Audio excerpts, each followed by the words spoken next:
This video will be a wrap up of the last two videos, so make sure you've seen both videos. The first one is the repopulation postcards with the cabbage patches, and the second is the first movie, La Fea Shu from 1896. This video was inspired by a post by KD, so shout out to him. This isn't a new idea, but it's interesting to revisit this concept now that more information is being discovered. Many thought that we were literally saying that we came from cabbages. This video will assist in explaining the last two videos. So, what are these postcards referring to? It would seem that the postcards are referring to some type of recent seeding process or cloning process, meaning the cabbages are but a symbol for rebirth, a symbol for the female genitalia, the similarity to the shape of a baby head, and the idea that humans were farmed in mass quantities, meaning that this is referring to some type of operation in which they were baby factories, babies being produced in vast quantities for some type of purpose. As many have mentioned, there is even a eugenics component to this, where specific phenotypes were selected depending on the goal at hand. With the Alice Guy films, we learned not only is the origin of movies shrouded in mystery, but that these first films were quite occult, using symbols to create a certain state of consciousness. This strange old film was used to promote the Incubators at the Paris World Fair in 1896, so this operation must have some connection to the Incubators. We have a reference that we'll go over later that's from this exact time period that discusses where they got these premature babies. Oh, and later we're going to discuss this movie that talks about all of this stuff. But I wanted to bring it up because it seems that the Cabbage Patch videos did so good that on Netflix, number 5 is Storks, and that movie is from 2016, so it's strange. Either people were watching it now and the AI has it up on the top list, or they recently added it, which is still interesting because there is some very blatant symbolism in that movie. I don't believe that timing is a coincidence. But before we get to that, are there any ancient references to any type of repopulation factories? We've made references to this before, but now is the perfect time to dive into the detail on the ancient symbol of Artemis, or Diana of Ephesus. Diana is the Latin name and Artemis Greek. She was essentially the great mother goddess of fertility. Artemis, in classical mythology, is associated with the virgin goddess of the hunt, forest, and animals. But strangely, Ephesus being located in Asia Minor saw a great deal of Oriental influence mixing with the Greek, creating an entirely new symbol. The Ephesians believed both Artemis and Apollo to have been born in a grove called Ortygia, which is also very close to the ancient Greek name for Ireland, Ogygia, the ancient land of forest, which would have been the birthplace of the first repopulation center after the flood of many ancient religious texts. So the Ephesians believed that their gods, the ones that they dedicated their entire lives to worshipping, were themselves born of an ancient grove, but not only that, they put an extra emphasis on the symbol of fertility, depicting their goddess with many breasts, or what looks like eggs, and her legs are held tightly together. In Strabo's geography, he states that, quote, on the same coast, slightly above the sea, is also Ortygia, which is a magnificent grove of all kinds of trees, of the cypress most of all. It is traversed by the Kentrius River, where Leto is said to have bathed herself after her travail. For here is the mythical scene of the birth, and of the nurse Ortygia, and of the holy place where the birth took place, and of the olive tree nearby, where the goddess is said first to have taken a rest after she was relieved from her travail. Above the grove lies Mount Solmisus, where it is said that Curetes stationed themselves and with the din of their arms frightened Hera out of her wits when she was jealously spying on Leto, and when they helped Leto to conceal from Hera the birth of her children. There are several temples in the place, some ancient and others built in later times, and in the ancient temples are many ancient wooden images. But in those of later times, there are the works of Scopas, for example, Leto holding a scepter and Ortygia standing beside her with a child in each arm. A general festival is held there annually, and by a certain custom they use Svea for honor, particularly and the splendor of their banquets there. At that time also, a special college of the Curites holds symposiums and performs certain mystic sacrifices." End quote. Her temple was in the ancient city of Ephesus, a great port city. This temple was one of the 7 wonders of the world and was described as the largest temple or building of antiquity. This ancient structure served as a place for cult worship, with mystical rituals involving sacrifice to this multi-breasted goddess of divine fertility. This temple was not only a religious center, but an economic center. It was an essential bank, as no one dared to steal from a holy place. It was supposedly the largest bank of its time. The temple was rebuilt multiple times throughout history. A variety of different versions were said to have been constructed, as it was destroyed by many different invaders, including Christians who tore it down to remove all pagan remains.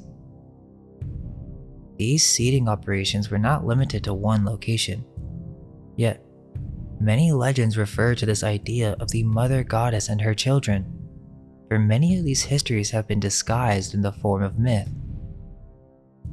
In Plato's most prized work, Timaeus, he reveals the secret of cycles and resets of advanced civilizations, and that there have been more than one deluge. Quote, "In the first place, you remember a single deluge only, but there were many previous ones. In the next place, you do not know that there formerly dwelt in your land the fairest and noblest race of men which ever lived, and that you and your whole city are descended from a small seed or remnant of them which survived." End quote. Now, at first it may seem as just a literary device, but the term seed is used again in Timaeus. Quote, "Solon marveled at his words and earnestly requested the priest to inform him exactly in order about these former citizens. 'You are welcome to hear about them, Solon,' said the priest, 'both for your own sake and for that of your city, and above all, for the sake of the goddess who is the common patron and parent and educator of both our cities. She founded your city 1,000 years before ours, receiving from the earth and Hephaestus the seed of your race, and afterwards she founded ours." End quote. Later in Timaeus, it gets very alchemical and begins describing the creation of man using the same terminology. Quote, "The bones and flesh and other similar parts of us were made as follows. The first principle of all of them was the generation of the marrow, for the bonds of life which unite the soul which the body are made fast there, and they are the root and foundation of the human race. The marrow itself is created out of other materials. God took such of the primary triangles as were straight and smooth, and were adapted by perfection to produce fire and water, and air and earth. These, I say, he separated from their kinds, and mingling them in due proportions with one another, made the marrow out of them to be a universal seed of the whole race of mankind.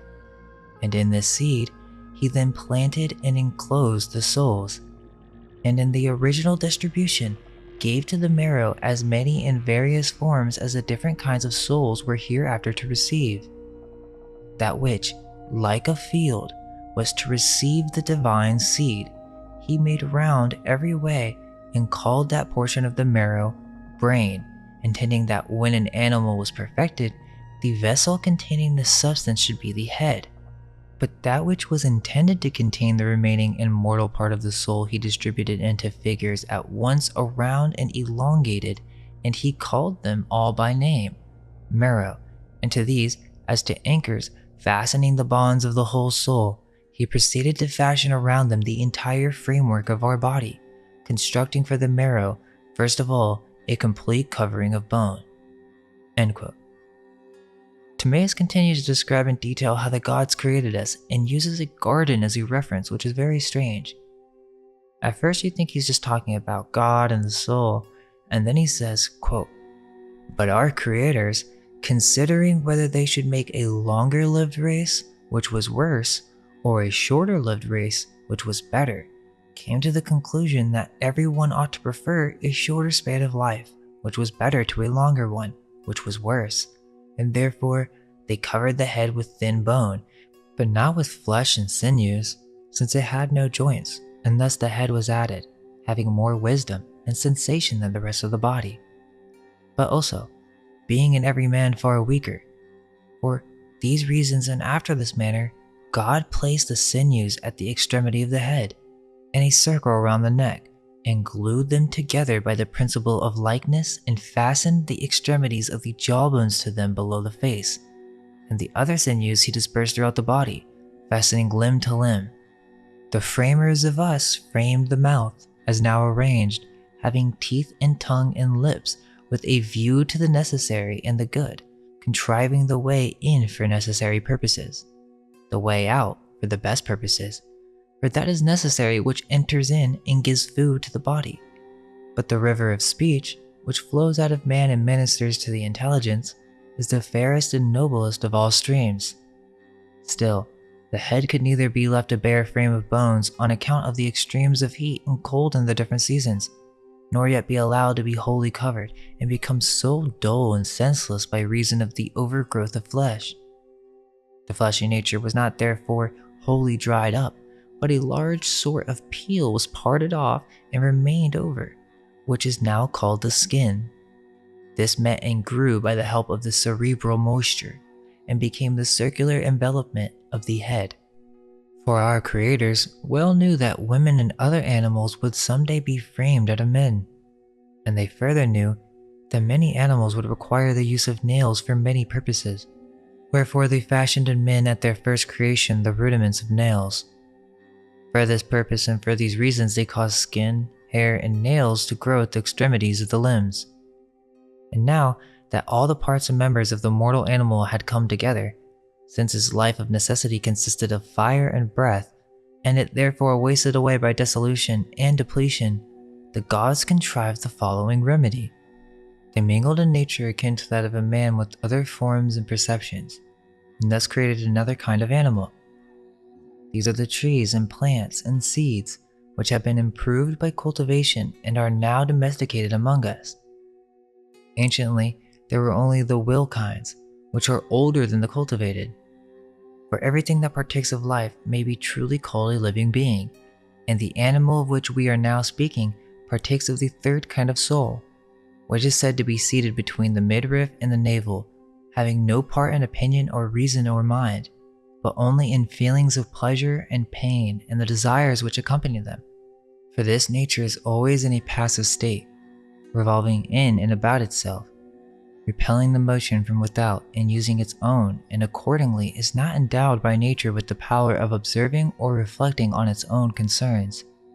Wherefore, it lives does not differ from a living being, but it is fixed and rooted in the same spot, having no power of self-motion. Now after the superior powers had created all these natures to be food for us who are of the inferior nature, they cut various channels through the body as through a garden, that it may be watered as from a running stream." End quote. There's more to cover on that, but to keep things moving, he's basically describing how our creators took one of our original forms and transformed it to be more of a material nature attached to the primal senses, no power of self-will, to make them less like gods. A very strange process in which the flesh attaches itself to the bones. But it's more than just some spiritual metaphysical explanation of how bodies are formed, but it seems to be some type of manual, as there are decisions that need to be made. The creators had to choose how long these beings would live, and it seems that the original seed had much longer lifespans. In the end, he explains that the seed is a womb. Also, it is clear he is making a distinction between God, who created the soul, and the gods, who had manipulated the physical bodies. Okay, this one is the last paragraph to go through, and it's important because it's the ending to Timaeus. Quote, "Thus our original design of discoursing about the universe down to the creation of man is nearly complete. A brief mention may be made of the generation of other animals, so far as the subject admits of brevity. In this manner, our argument will best attain a due proportion. On the subject of animals, then the following remarks may be offered. Of the men who came into the world, Those who were cowards or led unrighteous lives may with reason be supposed to have changed into the nature of women in the second generation. Okay, wait, hold up. What is he talking about? Well, we will come back to this, but he's speaking of a great race of humans that were once androgynous. This is an ancient esoteric secret that is referenced by many Greek philosophers several times. So he is saying that these original humans turned into women due to their natures, meaning these androgynous beings did not reproduce, and it also seems that they did not eat or drink at all, the original gods. And he continues, quote, "And this was the reason why at the time the gods created us in the desire of sexual intercourse, contriving in man one animated substance and in the woman another, which they formed respectively in the following manner." So there you go. These gods, which remember, is not the same as God, but these gods gave us sexual intercourse by design to make us more like animals. Quote, "The outlet for drink by which liquids pass through the lung under the kidneys and into the bladder, which receives them by the pressure of the air amidst them, was so fashioned by them as to penetrate also into the body of the marrow, which passes from the head along the neck and through the back, and which in the preceding discourse we have named the seed. And the seed having life and becoming endowed with respiration, produces in that part in which it respires a lively desire of emission, and thus creates in us the love of procreation. Wherefore, also in men the organ of generation becoming rebellious and masterful, like an animal disobedient to reason, and maddened with the sting of lust, seeks to gain absolute sway. And the same is the case with the so-called womb, or matrix of women. The animal within them is desirous of procreating children, and remaining unfruitful long beyond its proper time, gets discontented and angry, and wandering in every direction through the body, closes up the passages of the breath, and by obstructing respiration, drives them to extremity, causing all varieties of diseases, until at length the desire and love of the man and the woman, bringing them together as it were plucking the fruit from a tree, so in the womb as in a field, animals unseen by reason of their smallness and without form. These again are separated and matured within. They are then finally brought out into the light, and thus the generation of animals is completed. Thus were created women and female sex in general." End quote. Now Plato is very secretive throughout this entire book, and it would seem that the knowledge of the science and art of cloning hybrid creation would be a heavily guarded esoteric secret. This also is connected to the mysterious nature of the alchemist, which will have to be its own video, but this is connected to the creation of an artificial man. These were the greatest mysteries of the ancient world, and every occult author is elusive on the subject, hence the need for the philosopher's stone to decode the message. Although, it is also portrayed as an unknown mythical substance of turning base metals to gold. However, the symbols go deeper than just that. That will have to be for the next video. This video is about to go over some crazy stuff, but we just needed to start with Timaeus first. So who were these androgynous beings? How do men turn into women? Well, some of the Greek gods that they're referencing are actual beings that once existed, and they were androgynous in nature. They were extremely advanced beyond our comprehension because their souls were more seated in the head as described by Plato. It was by design that it had moved into the breast like other animals. Plato, towards the end of Timaeus, is actually referencing his symposium, which again is another symbol, but in this, he reveals the secret of our past natures. Now this connects because the temple of Artemis herself, is referred to as the multi-breasted goddess, Artemis being the wild woman of Greek mythology.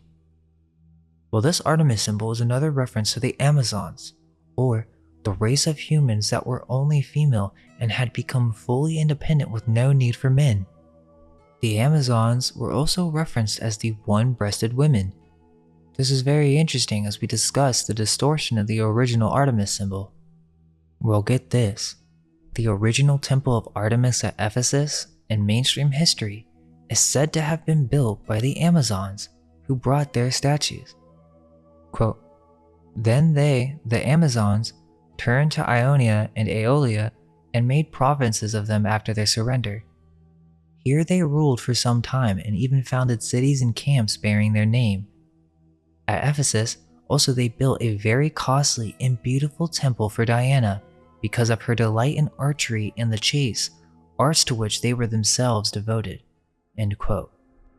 Quote, "Ephesus was thought to have been founded by the Amazons and their statues, chosen from a competition among the most celebrated artists of the day, were dedicated at the completion of the Temple of Artemis around 440–430 BC. Roman copies of these lost bronze originals each show the figure of the same size and dress, with the right arm raised over her head, sometimes leaning on a spear." End quote. The symbol of the Amazon women, which is also a fertility symbol, which is also a repopulation symbol. It's everywhere in our modern culture, manifesting in a variety of forms. Here, you can clearly see that this depiction of Diana of Ephesus is not only an advanced Amazon woman, but she has a crown just like the Statue of Liberty. She is also holding a scepter, which is not just some type of symbolic reference, but an actual device that these beings once possessed. Think about it. Do you know when the Statue of Liberty was brought to America? Now I think there's a cover up to the story as well, as some of the early photos do seem to be photo manipulated. They say it was built in France, disassembled, and then they brought it to America to be reassembled. But the photos in France could certainly be fakes, knowing what we know now about old photo manipulation techniques. Regardless of that, the official reconstruction date takes place in America between 1885 and 1886, which is the exact year that the Incubators opened in France. Why was there this random allegiance between France and the United States? Oh, just to support liberty? While they were making these postcards at the same time too. Who does that? Just sends over a massive statue like that for free? Well, maybe there's more to this story, and this is the exact period and location that a wave of immigrants made its way through Ellis Island. This was an entry point, and the Statue of Liberty is on a star fort, which in many star forts around the United States, as with Fort Sumter, they would import in mainstream history mass amounts of slaves to these forts. So this was not just for liberty, as the Statue of Liberty is Diana, she is Wonder Woman, mixed with the symbolism of Prometheus, as the flame represents the birth and creation of a new order.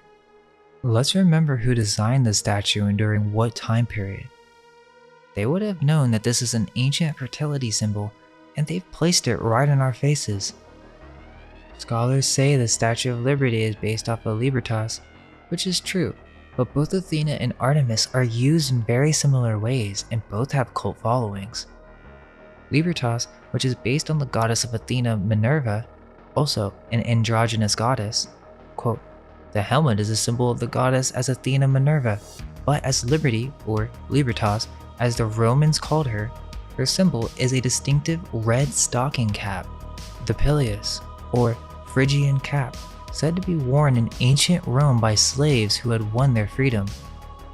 In the Revolutionary era, rebels in America and France wore this liberty cap as a symbol of freedom from enslaving authority, and often raised it on a pole or pike as their standard."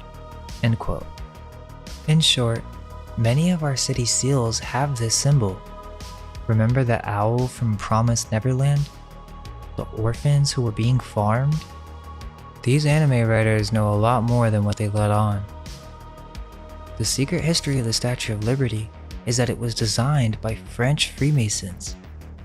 Watch the waste management video if you want to know what they were up to with Sade or Sade and all that stuff, but yeah, these Freemasons got caught up being so blatant with their symbolism that there's this French book on this entire subject of their rituals, and so they essentially hid the symbol of Artemis within the Statue of Liberty. Either way you have it, the symbol has dark origins. Quote, "The Statue of Liberty represents the ancient Babylonian goddess of love and fertility, Ishtar. Ishtar is known as the mother of harlots because prostitution was part of her religious practices. She was worshipped as Astarte in the Middle East. Scriptures call her Ashtoreth, and she was known in Latin as Libertas, liberty. Libertas was referred to by Cicero, a Roman historian, as the mother of harlots. Liberty in ancient times was associated with sexual freedom and temple prostitution. Historian R.A. Coombs writes, harlots were social outcasts, so she was referred to as the mother of exiles. This later equated with the idea of immigration becoming the mother of immigrants. Ishtar means Queen of Heaven. The same title was given to Mother Mary of Roman Catholicism. It's well known that this was actually a Freemasonic ritual. Just type in Freemasons and the Statue of Liberty. They aren't even trying to hide that. They're just not going to tell you the full story. So, this is a goddess of fertility, the goddess of immigrants, and also the goddess of orphans or foundlings? For this exact same symbol of Diana of Ephesus, the multi-breasted goddess, the receding symbol, is used for the seal of the foundlings. Why would the original foundling hospital use this as an image or logo or symbol to promote their organization? We have no question now. To the left of the seal, we have the ancient repopulation symbol of Artemis. Then to the right, we have the distortion or the illusion of liberty, which is the harlot in disguise. The baby is the creation born under Ishtar. And why is there a text reading help underneath? The inverted symbol on top being the Lamb of God or Mary, the symbol of the Rosicrucians, to project for the sin they are participating in during this repopulation process, and so they wish to see this as some sort of necessary sacrifice. This foundling operation is directly connected to the incubators. In the Canada Lancet, there is a report in 1883, 3 years before the incubators, that describes and details where they got all these premature babies, from the foundling hospitals. And it also uses some very interesting wording. Quote, baby incubators. There were giants in the earth in those days, and there shall be giants in the earth in these days, to be seen not in sideshows merely, but on every hand, that is. If a report which comes from France be true, and it is well vouched for, and if giant babies are the making of giants and giantesses, all will admit the importance of a good send-off. It is just as essential in raising men and women as it is in raising any kind of stock. Blood and scientific management are no less potent in one case than the other. Indeed, it would be a great blessing to mankind were some of the ideas acted upon by the raisers of good stock imported into the more important business of raising a superior race of men and women. The working out of the law of the survival of the fittest would receive fresh impulse. Much sickness, pain, and sorrow would be averted, and the sum total of man's happiness would be immeasurably increased.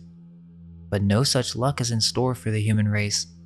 The weak and the sickly, no less than the strong and healthy, will continue to produce after their kind.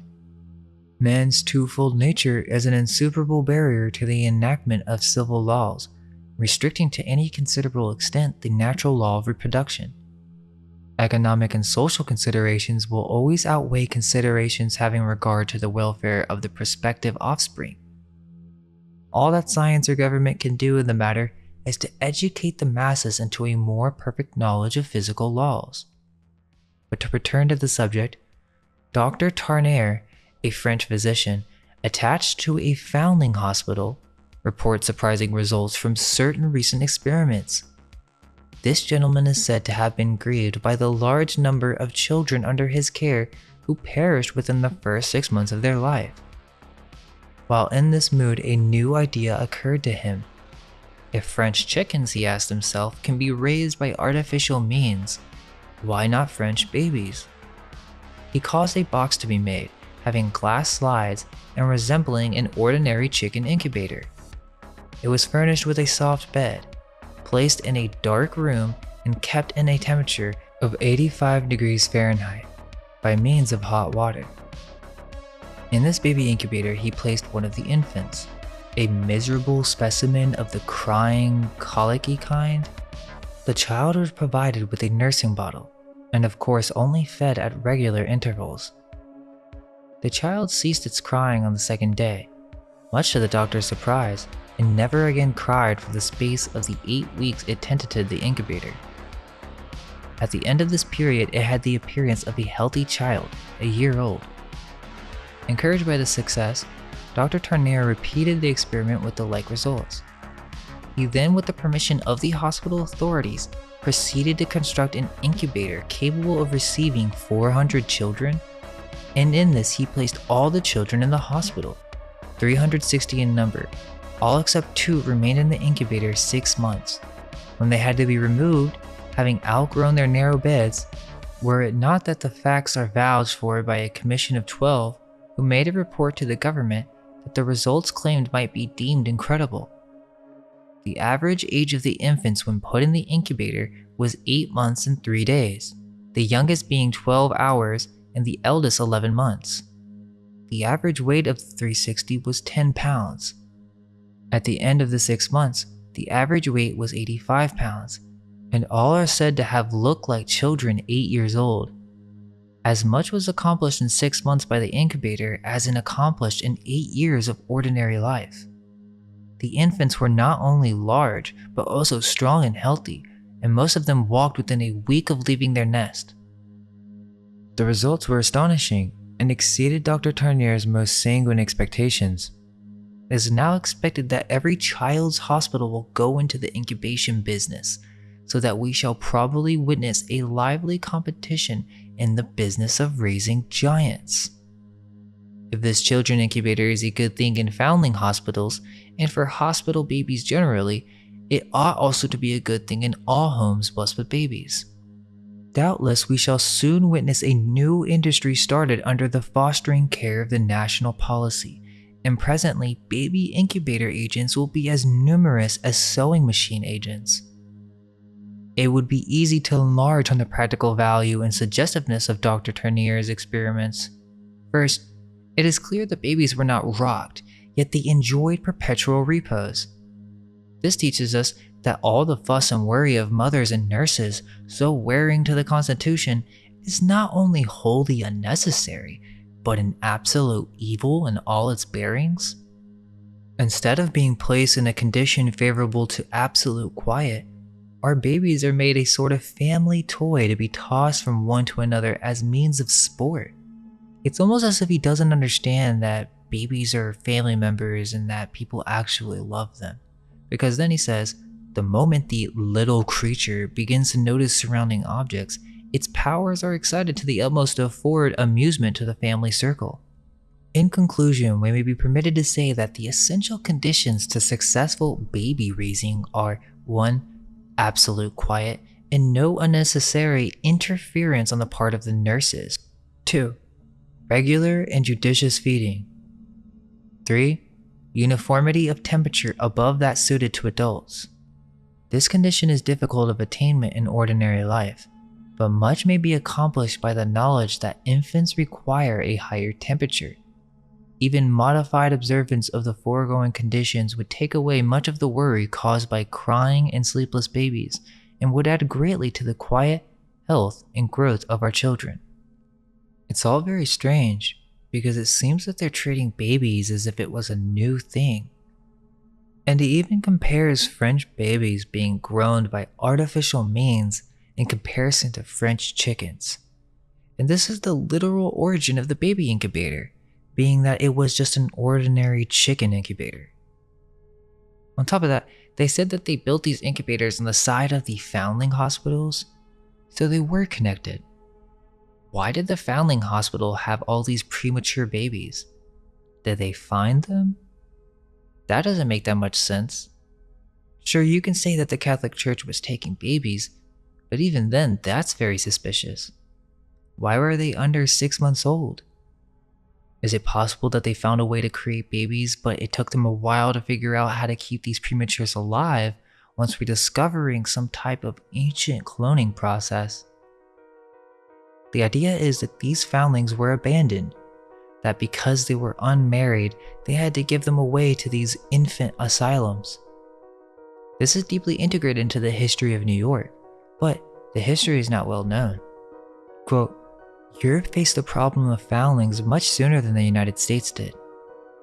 When America's British settlers stepped off their boats in the early 17th century, Europe already had cities large enough to create the social conditions that produced significant numbers of foundlings, as well as the religious and governmental structures with which to help them.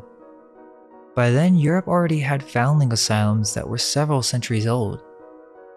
By the 18th century, when the United States was just starting and its cities were still small, infant abandonment was a mass phenomena in places like London and Paris. It took until the 19th century for New York to overtake London as a center of Dickensian urban ills, including the presence of large numbers of foundlings. In the Catholic countries of Europe, and also in Russia, with variations depending upon time and place, local and national governments, often together with religious bodies, assumed full responsibility for foundlings. Accidentally conceived infants were anonymously absorbed into large urban foundling asylums. These asylums were at the center of great networks of wet nurses, transporters of babies, physicians, religious officials, and bureaucrats. This was the so-called Catholic system.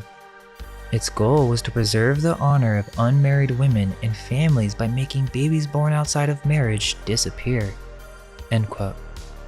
Now that is the mainstream narrative that this was some type of problem. But the truth of the matter is, these were Protestants.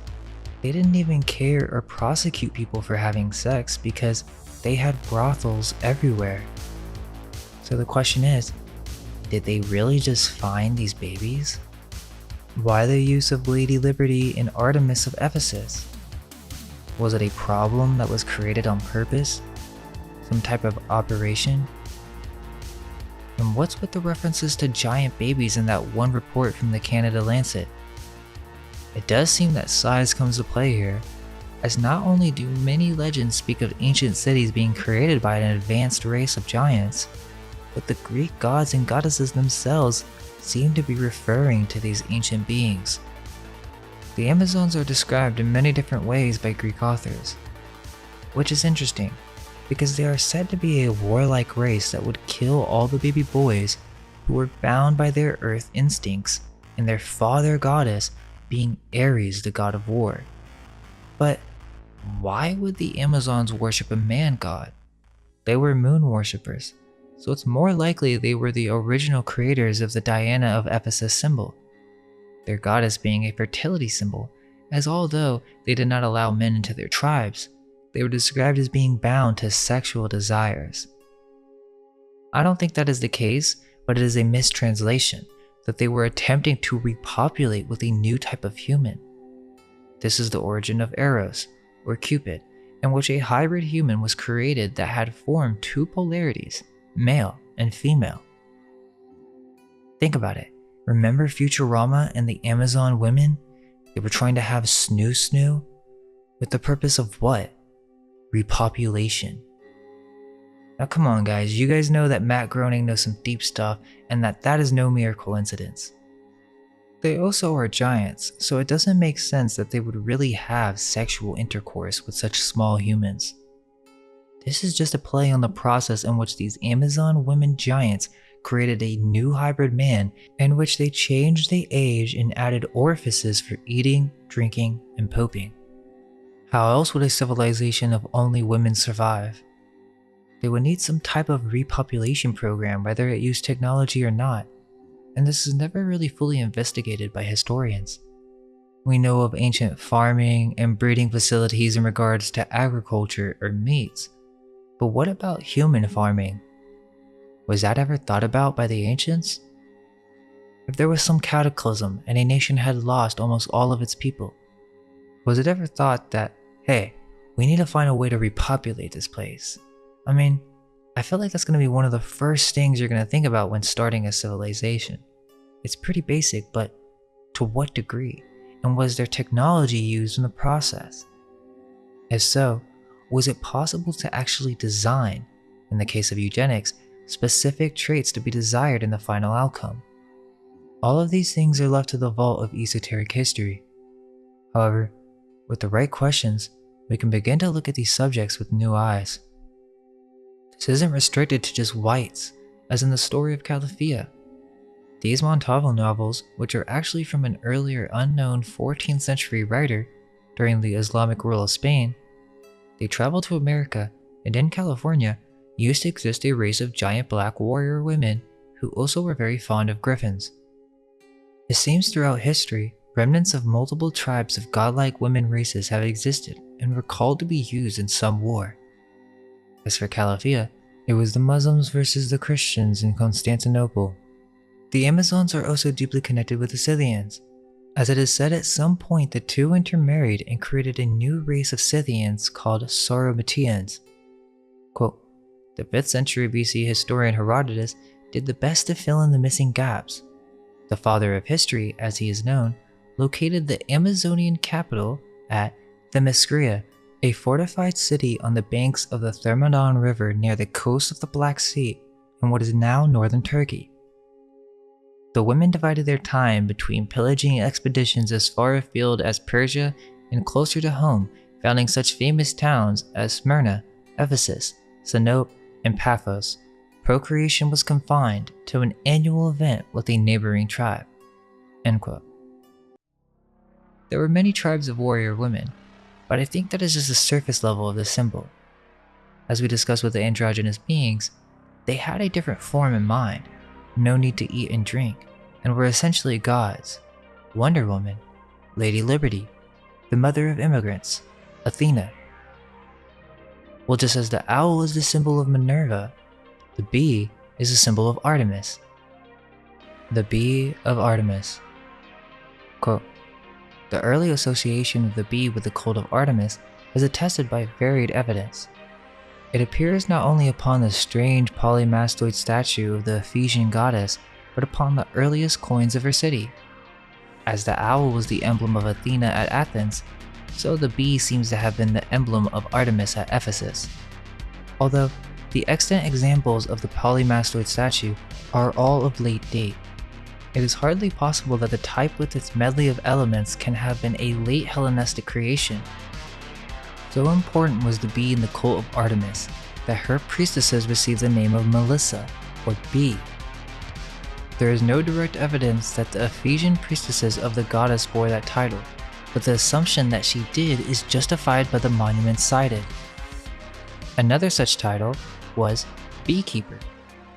The first priestess with the title probably served in the temple of Apollo, there which bees had made of wax.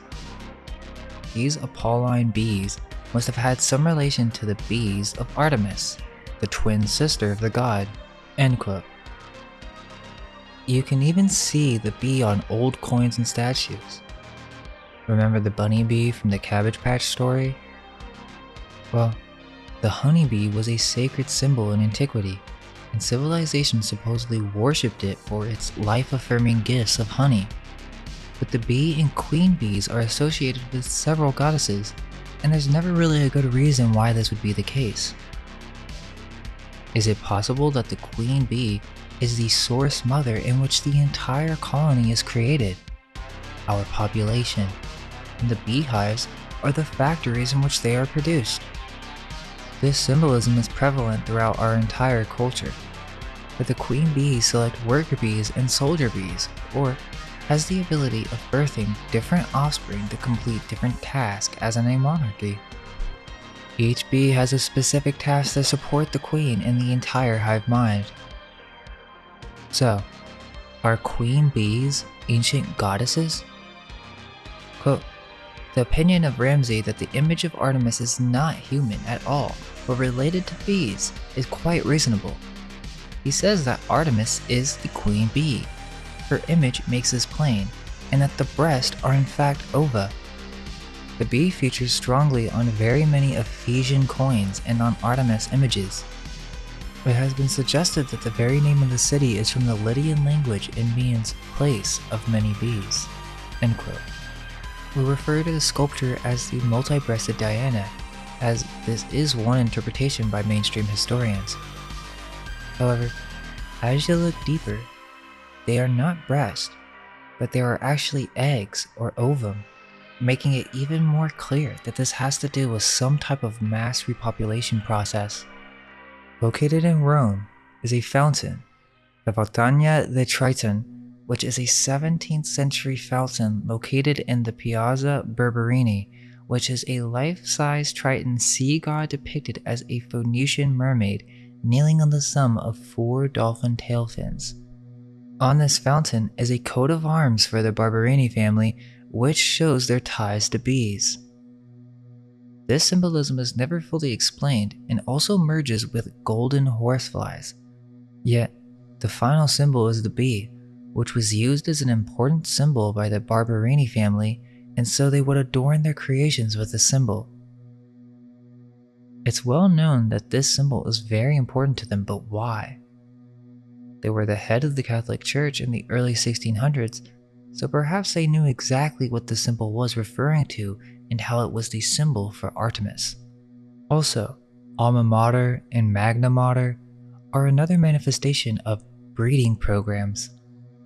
It is Latin for nourishing mother, an allegorical Latin phrase for a university school or college that one formerly attended.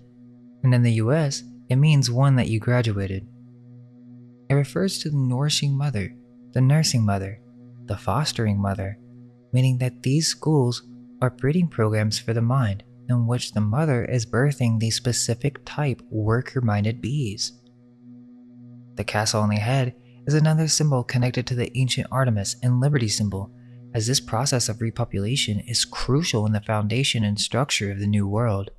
Magna Mater was an ancient female Roman cult. The cult was introduced as a new form, the Phrygian goddess Mater, by way of its Greek incarnation, the cult of Cybele.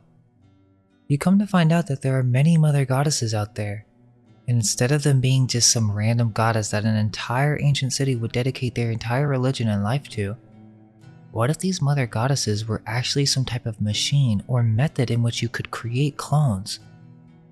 Where else did all these orphans come from? How do you have an abundance of premature babies? We know that they had infant asylums for just this problem, and it seems that these facilities were producing these babies en masse. I mean, some of these old pictures are very telling. You see children being prepared for the new world with mud in the streets. So the Statue of Liberty is Diana of Ephesus, and it is an occult symbol, the key in understanding of repopulation. Its supposed construction by Freemasons in 1886 brings suspicion to this being a symbol on how the United States acquired its new citizens. I also don't think that they were creating just humans. They were probably experimenting with all kinds of animal to humanoid ratios, creating the hybrids from myth and legend as well as the hybrid animals we know today. The Temple of Artemis is just one example, but now that we know the symbol is connected to many other goddesses, this most likely was all over the world. We see these depictions of hybrid beings from a variety of different cultures, and even the Bible says that the flood came because of the hybrids and giants that existed. Michael Tarsarian, who has heavily influenced our work, presents the Garden of Eden as after the flood in the timeline, in which our forms were genetically altered to be more material and reptilian. Of course, his approach at the time was extraterrestrials. However, what if this goes deeper than some Anunnaki Sitchin novel, and perhaps we were referring to some type of advanced race of ancient humans that possessed advanced technology and or knowledge of alchemy? Even the story of the homunculus and artificial man, the golem, are referencing a similar process in which an artificial man could be created through the elements. That'll have to be for the next video, but this symbolism is multi-leveled. On the surface, it is referring to some type of physical process in which an artificial human could be created. Alchemy is the origin of modern-day science, not too far out to consider that they may have been considering early forms of genetic engineering. The deeper meaning, and also the key to the Philosopher's Stone, is that this act of turning to gold is a reference for the higher self merging with the lower self, a creation of a spiritual body of light that can be controlled and manipulated. That's an entirely different subject, but this idea of creating humans and or breeding them are not new concepts. They have existed for ages now because again, when cataclysms occur, the bulk of the population is destroyed. There aren't too many options. You can either wait and build up again, Or perhaps a method was devised to speed up the process by a couple generations. Foundling hospitals since their inception were funded by the elite royals, the choice of symbols being fitting. Are we not to question why their seal is Artemis? How are they finding so many orphans and premature babies? Well, orphanages go back to the time of Rome, and even one of the earliest orphanages that we know of is in Venice, called La Pieta, which is a convent of monks and nuns. Since its origin, orphans had been the responsibility of the Catholic Church. Are we going to trust what they leave us with in terms of this all being an honest attempt to take care of the needy, when they are the ones who put the laws in place, are in charge of the economy, and yet all these poor families have to give up their children because of the society that they live in that is controlled by these Catholic rulers? Something else is going on if you ask me. And as we know now, these incubators were right by the foundling hospitals since they had so many premature babies for some reason. If you type baby incubators 1900s, you will first see the babies of Coney Island. But there's more to this story, as during the late 1800s, a physician, Martin Cooney, had begun to demonstrate the efficacy of infant incubators throughout the US and Europe.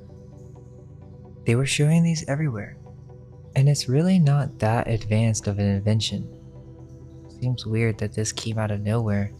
Then you start having these world fairs, and they're showing off these babies as some sideshow, and you could literally buy them, so they were for sale? If they did this today, there would be all sorts of protest. But now, we know that these premature babies were orphans or foundlings of some kind.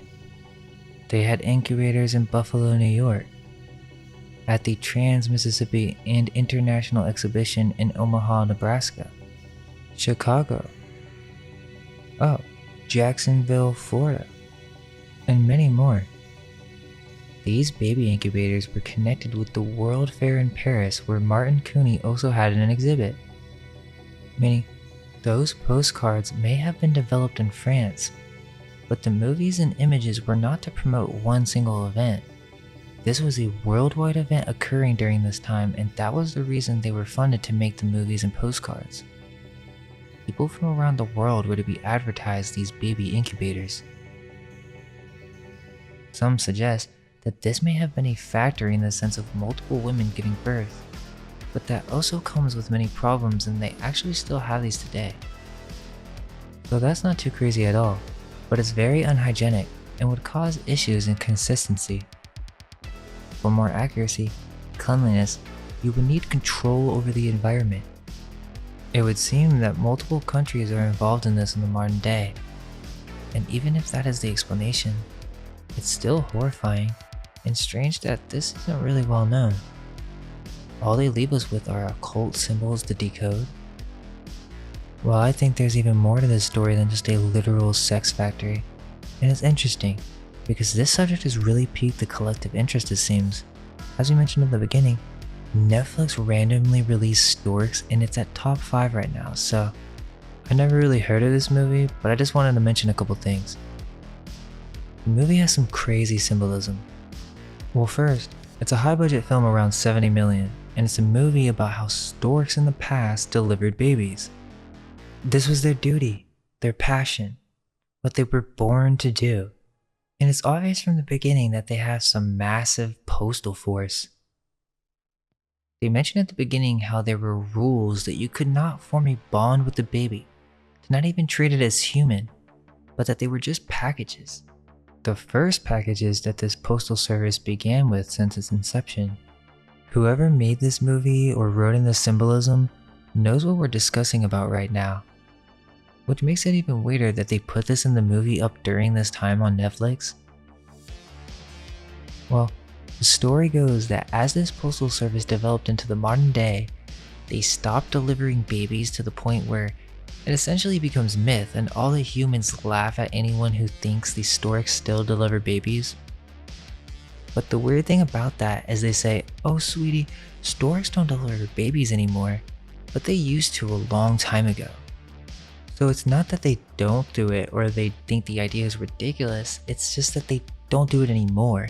And that's kind of where we start with the story that this company, called Corner Store, which is the original postal service that was delivering babies, turned into this huge corporation. This seems to be a blatant parody of Amazon, the modern day king of delivery. Keep in mind that this movie is from 2016. The main character is a weird comedic stork that wants to be boss desperately. He just follows the system, is willing to do anything for this fake illusion of success. Well, the boss wants to get rid of this orphan girl, which, that was weird to me. Right off the bat, they introduced this orphan character. That's no accident. Her name is Tulip, who is a human orphan raised by storks. The symbol of the tulip has been used by royalty as a symbol of wealth and prosperity. But red tulips, the girl's hair is chosen red on purpose, so we're speaking of red tulips. From the Buffalo News, February 28, 1897, quote, Harvard men dined, made merry around the banquet table at the Saturn Club. The Harvard flag, a huge banner of the brightest crimson with the university's initial letter of corresponding size as white as the driven snow in the center, floated from the staff of the Saturn Club yesterday, and it was significant of the banquet of the Harvard Alumni Association of Western New York. Crimson, the color which had urged the diners as students to ecstasies of affection for their alma mater, was the one decoration. There was about 100 alumni at a long table which took in the whole length of the dining room. The scene was as pretty as good taste could have made it. The flag draped the wall near the head of the table, and the latter had in its center a bank of crimson flowers. This was flanked at either end of the table by the university letter in perfect formation and composed of red tulips. So for their altar mater ceremony, they dined with decorative red tulips. And remember, we're speaking of symbols. It's only when we learn to understand these symbols that a great veil can be lifted. It gets way deeper. After typing red tulip fertility, just looking for symbols, there are companies using these symbols where they advertise to grow your family using egg donors. Even specific phenotypes are possible. Now my only question is, why use the symbol of the tulip? As we know, this means that the tulip means more than just a red flower. In many ways, it represents the sex organs themselves, as with the postcards. However, its main symbol representing fertility in children, specifically orphan children, lost blood. During the Dutch Golden Age, there was something called tulip mania. So this might be pretty controversial, but it's only when we ask questions can light be shed. This period involved a strange delusion where people began paying extraordinary prices for flowers and produce. And they have all sorts of excuses for why this is, but I find it interesting that this is a mainstream historical event, and it's called tulip mania. I believe that this might be an even older reference to these postcards, and it's from the 17th century. Oh, and get this. It wasn't just tulips that were overpriced, but cabbages. Let's remember that tulips and roses are very similar in appearance. There was a cabbage fever. Now, that seems so random to me. Why cabbages? We know that they use symbolism. Are they actually referring to something else? This will have its own video, but basically, after the Dutch were supposedly liberated from the Spanish Empire in 1581, they just began growing tulips all around their palaces, and the rich began to become obsessed with tulips for no apparent reason. Well, this caused some type of economic bubble, or really some strange early created inflation. But what if it's not that these items became overpriced? It's that there are actually references to a different product. Could it be code? Quote, it is agreed that mania is a psychopathological disorder. Therefore, whoever speaks of tulip mania means the people who buy fleshy tulip bulbs have acted madly and irrationally. End quote. So they literally call these people insane for spending so much on tulips, cabbages, and carrots, which I think there's a big joke at play here. Not only is this the origin of our money, but look at how they promoted this stuff. It's just like the postcards. Satirical cartoons. But these are even worse. Many of these satirical prints contain cabbages, showing the intimate relationship between tulips and cabbages. In one, Aesop pointed out a group of monkeys, the symbol for foolishness, eating cabbage while wolves chased innocent sheep. The title page on one play showed a satyr or pan drawing back a curtain on a scene crowned with a banner that read, "Dit Wereld vol Kool," the world full of cabbage. Beneath the banner is a crowd clamoring for pieces of paper in which were written the names of types of cabbages, including worthless cabbage, cowardly cabbage, and crazy cabbage. Another play referred to, quote, the company of cabbage. Many of these plays made references to carrot shares and cabbage selling. It's obvious that these vegetables were symbols for something else. Carrots, cabbages, and tulips can be seen in many of these early cartoons. In one, they're selling these tulips in a fool's cap. All of these early cartoons, which are the inspiration for later postcards, are complete with the symbolism of dark folly, or the fool's cap, or a Phrygian hat. These tulips would be sold for over £1,000 when one found them to be snow white and beautifully striped. Let's take a look at one cartoon that is clearly Freemasonic symbolism. It's called Ariel Quinn Actionist, a cartoon from De Groot Tefereel der Dwarschild 1720, and this is in the British Library. You have two harlequins, or jokers, or mimes, that are on a stage opening a veil. At the top, you can see they're selling cabbages and carrots. But what's behind the veil? We see at the top that there is an owl, representing the cult of Minerva, and we see the Freemasonic compass, or corner right angle. Now this isn't no ordinary depiction, and I love how they label this as just a satirical cartoon. I mean, what kind of sick people make stuff like this? Why are they inserting all sorts of things inside of their butts? And it gets worse. So this cartoon is a part of a series, and these really are the only images or depictions we have of this 720 crash.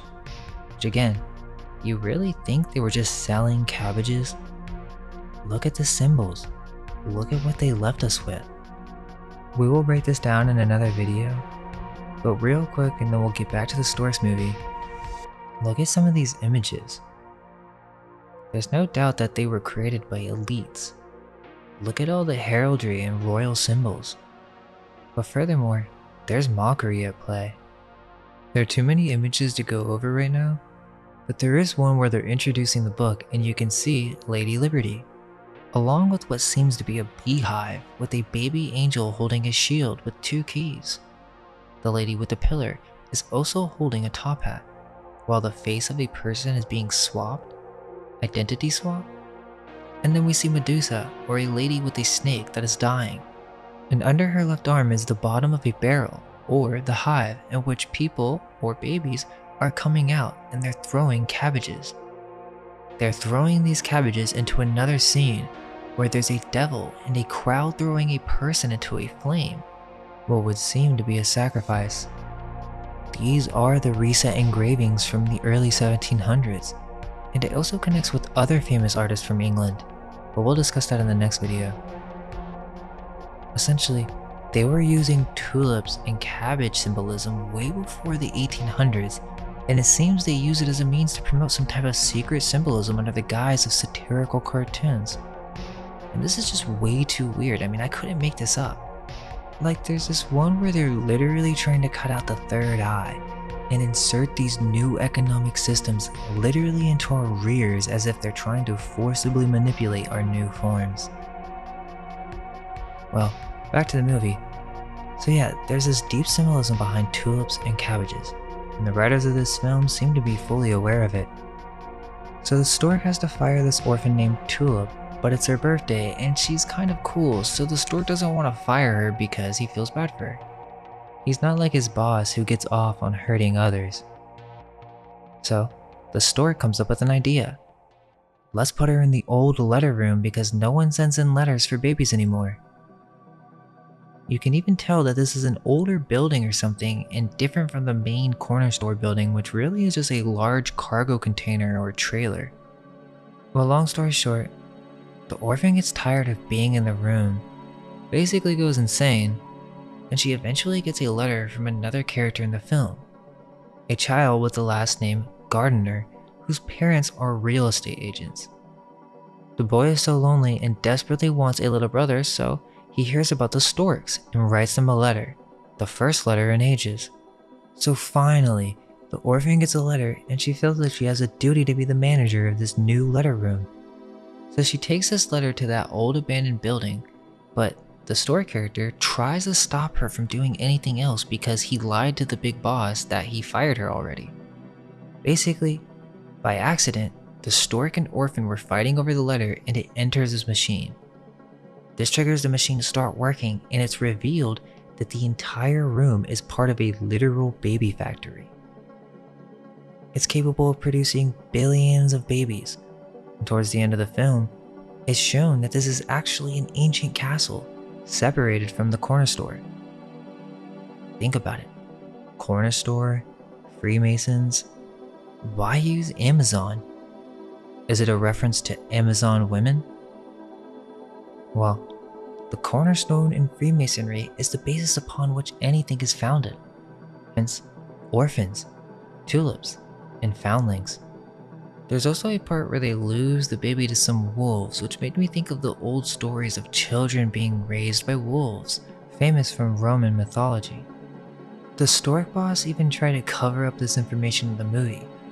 They didn't want people to know that they were producing babies again, because then their stocks would plummet. So essentially, a castle with an ancient advanced AI baby factory machine, kind of like Noah's Ark, was being used by the state, and these storks were the postal workers designed to deliver them, but then over time, corporate evolution made this machine irrelevant, and so they no longer needed the storks. Also, they never really mention whether this world has sexual intercourse or not. They never have the birds and the bees conversation. I mean, why do we even call it that? In the Netflix movie I Am Mother, it's literally about a repopulation center full of clones for the purpose of rebuilding civilization after a major disaster. The primary crop grown in the surrounding land is corn, another fertility symbol, and a plant whose kernels resemble honeycombs. This also kind of connects with Children of the Corn, a society of children ruled by a demon. Well, we have an intimate relationship with storks, and it's way older than the Cabbage Patch Kids or the 1900s repopulation postcards. We have more to say on that as well. But for now, let's finish off with baby farming. Now there's only so much that I can say, and you'll have to do your own research here. But during the Victorian age, there was this phrase of baby farming, in which you had these women who owned these orphan homes, where the story goes that these women could no longer support the babies, so they literally would kill infants. It's a horrifying story, and there are many books on this subject. It's also happened in many places all throughout the world. I do think this is a cover story for something much deeper, as they had advertisements for these baby farms as well. They're from the 1860s, and so they're much more difficult to find.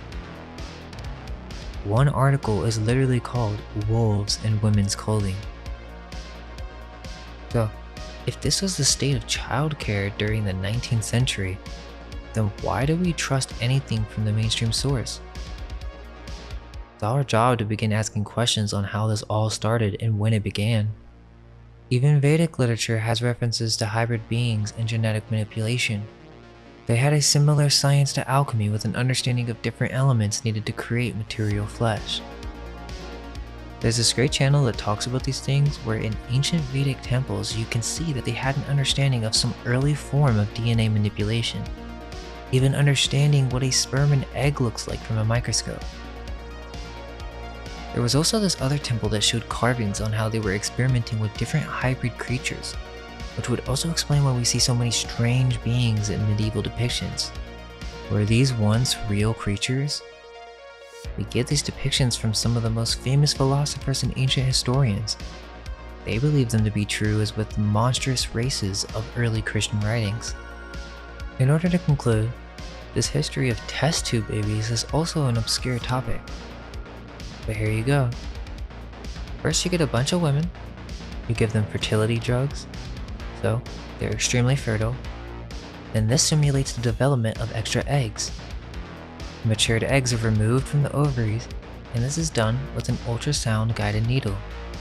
Once these eggs are retrieved, they literally just put a sperm and egg in a petri dish.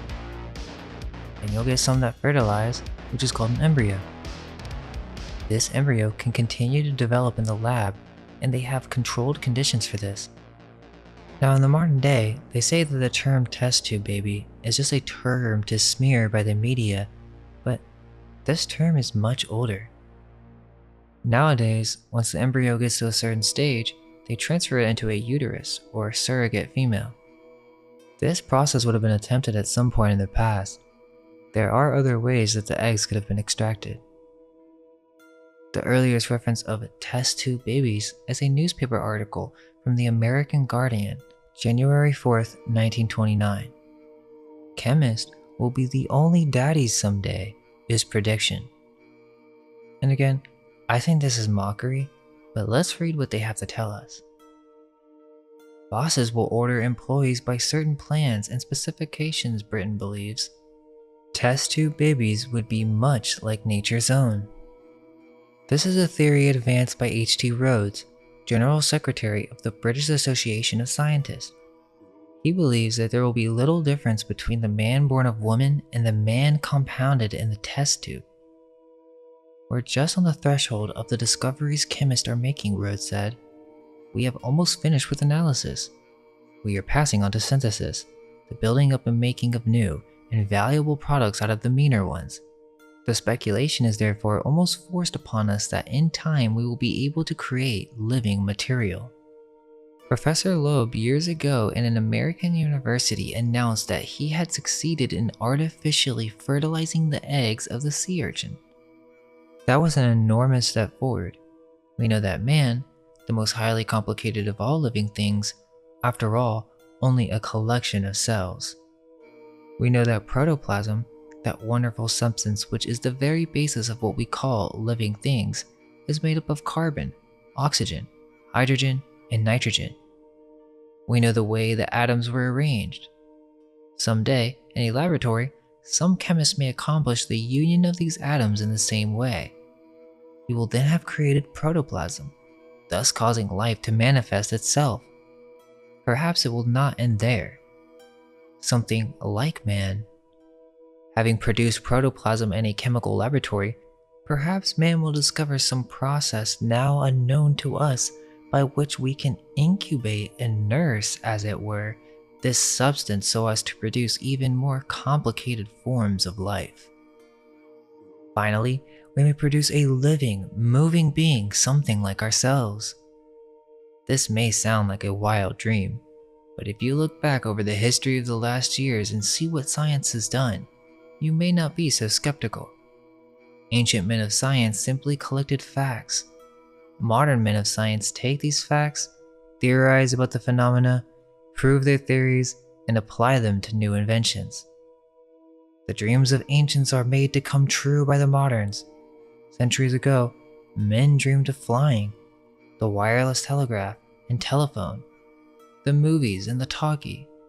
All the things that we consider commonplace would have seemed like black magic to the ancients. What we today dream of may happen in biochemical laboratories, maybe in 500 or 1,000 years be accomplished fact. Now of course they aren't going to tell you that they had already discovered this. That's why this is propaganda.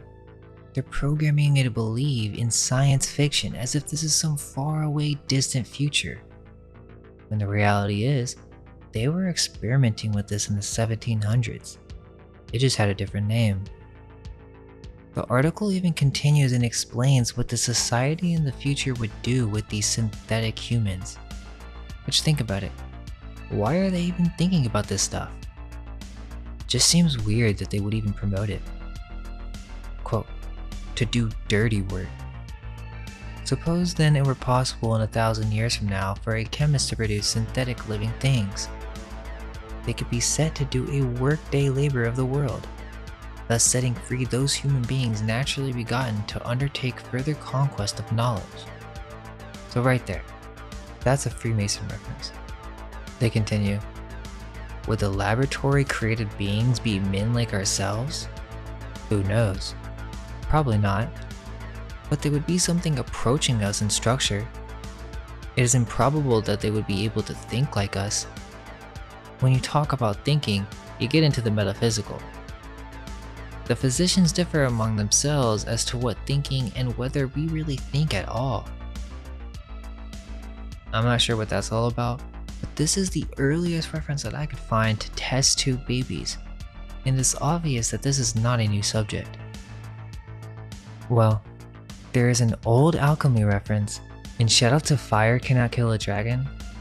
She has some of the best old photos, so go follow her on IG. But on her page from like a year ago, after she made a post on Artemis the Queen Bee, and then came out with this post on the Cabinet of Curiosities by Levinus Vincent. Is this an early depiction of a cloning center? Let's keep in mind that Levinus Vincent was one of the most well-known Dutch designers and wealthy merchants during the Dutch Republic and during the 1720 financial bubble or tulip mania. Well, he was a part of the Royal Society, and he has a book called The Cabinets of Curiosities. The wiki just says they are these small animals, but also artificialia, which seems to be some artificial creations of some kind. Yet, there are no references to genetic manipulation or even contributions to science really. So what is this place? Well, that's what makes it so bizarre. It's some strange collection. But even further, whoever made this knows their symbolism. So this book, Wonder to Kneel der Nature, is filled with secret occult symbols. We can see them more clearly now. Also, if you're Dutch, please contact us as we're looking for translators. But in this text, he speaks of many different curious things. Snakes and dragons. A sea hydras over 200 feet long. And the creation of the hydra, which he says is an actual invented and embellished animal. There is a depiction in which you can clearly see a man holding a hive and pointing to the shelves next to him, filled with various vials. Under him are two baby orphans, and one of them is holding the Freemason compass or square. And we know this is no accident, because you can see it in the floral decorative symbols as well. This beehive is purposefully chosen as we can also see the multi-breasted Diana of Ephesus, or Lady Liberty, with the tower or castle on her head, representing that this is some type of factory for repopulation of the New World. We also see human-like creatures in some of these tubes. Is this an early example of test tube babies? Not only that, they were experimenting with multiple animals to create hybrids. Again, this is going to go deeper into the subject matter, but in order to do so, we have to dive into occult symbolism. We'll leave that for another video. Hope you guys enjoyed that, and let us know if you have any research to share. Let's keep asking questions, and all we can hope is that our minds may be unveiled. Let go of everything you think to be true. Relax the mind and ask the question, do I truly understand what this reality is?